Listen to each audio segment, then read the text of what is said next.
Have you ever been interested in something, including achieving success? But for some reason, it just feels like you keep hitting this brick wall. You can't quite climb over it. You can't get through it.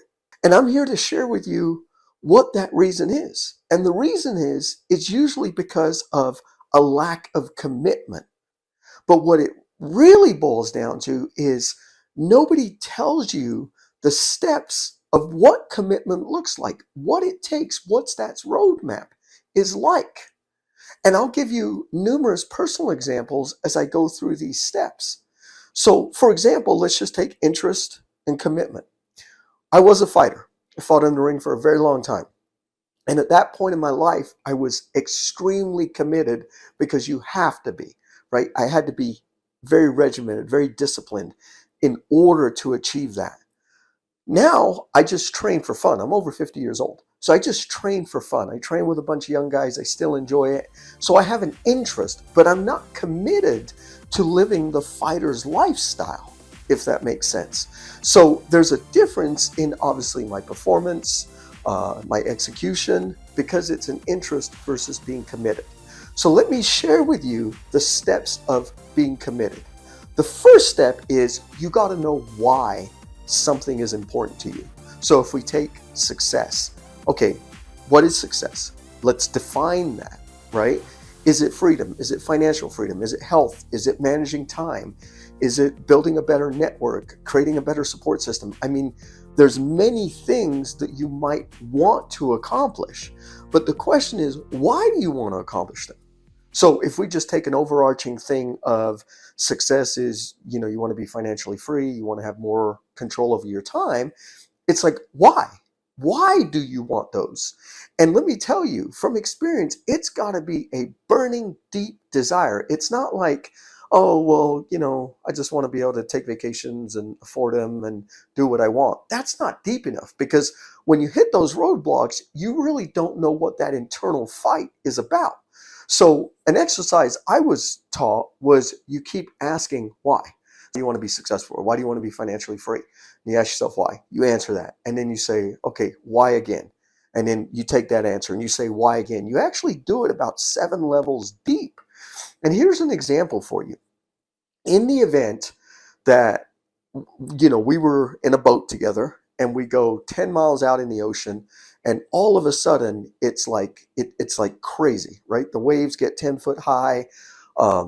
It's super cold, so the water is below 50 degrees, and all of a sudden we all get capsized over, and there's no life vests, there's no rubber dinghy boats coming to get us, there's nothing. We're just now stranded 10 miles out in extremely cold water. So the chances of survival are slim to none due to hypothermia. But let me ask you, would you be okay getting capsized, or would you fight? Would you have a desire inside of you to be like, I'm going to make it through this. Someone's going to come and get me. I'm going to swim like I've never swam before. Whatever the right answer is, wouldn't you have that internal burning desire? Well, that's your why. So when you answer the question of why do I want to be successful? Why do I want to be financially free? Why do I want to control my daily schedule? Why do I want to be in shape? You got to find that burning desire of what's really going to fuel you. Okay? So step 1 is know your why. Step 2 is you got to have discipline. And I mean inherent discipline. So again, we're going to go back to martial arts, fighting in the ring, the fighter's lifestyle. It's extremely disciplined, right? From the training regimen of what you do technique-wise in the ring, what you do for strength and conditioning, what you might do for more endurance work, what your diet looks like because you're typically cutting weight, where your focus is, where's your head, studying a game plan if you know who your opponent is. So depending on the type of competition, you might know who you're fighting. So, and you're studying that, you're trying to pick them apart, figure out what your tactics and techniques are going to be. Well, that takes discipline, because you know what? You wake up and there's times that you don't want to diet. You might want to have a little drink of alcohol, but you can't. You don't feel like training because you're sore and your body is just depleted, but you have to, right? So the thing is, the discipline is what helps you get over and get through that wall, whichever analogy you like better. You got to have the discipline to say, you know what, I'm not giving up. I'm going to keep working. I'm going to keep working. I'm going to keep working. But again, the discipline is tied to that why. So if the why is not strong enough, do you see where the discipline will just fall off because the why isn't strong enough? So step 1 is the why. Step 2 is having the discipline. Step 3 is seeking the right counsel, so the right coaching. And there's one thing in the martial arts world is that obviously, in traditional martial arts, there's a belt system, right? White, yellow, orange, green, blue, red, brown, black, or whatever style you study. It might have a little variation. And you always are taught to have respect for everybody in there, but you show respect to anybody who's got a higher rank than you if they're trying to teach you something. And they might not necessarily be better than you, right? You might be a better athlete, a better fighter, etc. But because they've paid their dues longer, you are taught to listen to what they have to say with respect.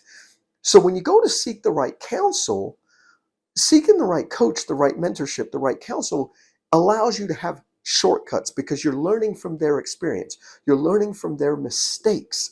But you've got to be receptive to it, right? And then if they tell you to do something, even though it might not make sense to you, you got to follow the path and follow the system.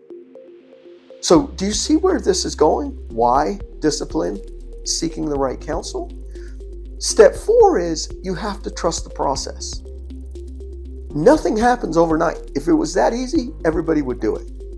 So there's a process to growth. There's a process to learning. There's a process to achieving.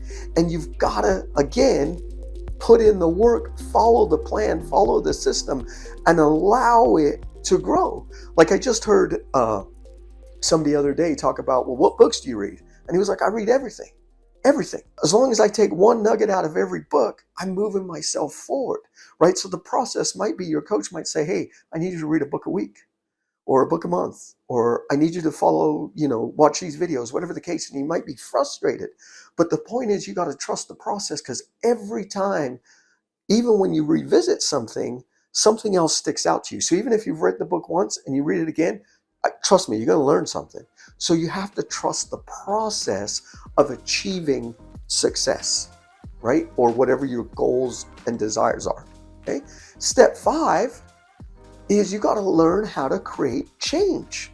Because obviously, finding that why, implementing the discipline, following your coach, trusting your coach, that again takes time, but you're going to have to change. You're going to have to make internal and external changes.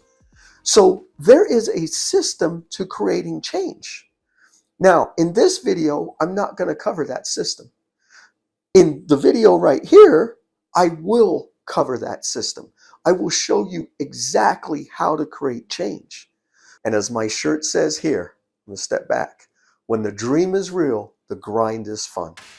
When the dream is real, the grind is fun. Always remember that.